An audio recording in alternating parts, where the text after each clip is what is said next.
नमस्कार। राज्यातील महायुती सरकारने ठरवल्या 20 लाख लाडक्या शेतकरी बहिणी अपात्र। राज्यात पुन्हा एकदा महायुती सरकार येण्यात मुख्यमंत्री लाडकी बहीण योजनेचा मोठा वाटा आहे। यामुळे महायुतीतील तिन्ही पक्षातील नेत्यांनी राज्यातील महिलांचे आभार मानले होते, पण आता सरकारने योजनेच्या निकषांवर बोट ठेवत लाखो महिलांना अपात्र करण्याचा सपाटा लावलेला आहे।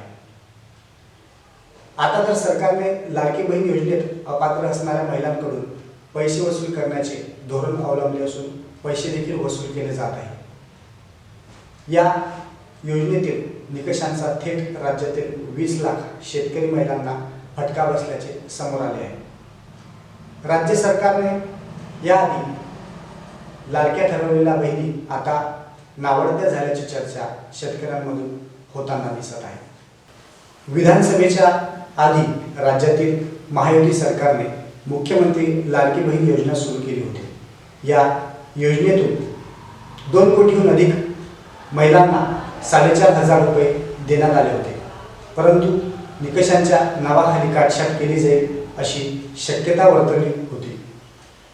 पण आता ही शक्यता सत्यात येत असून महायुती सरकारने 5 निकषांवर अर्जाची छाननी सुरू केली आहे।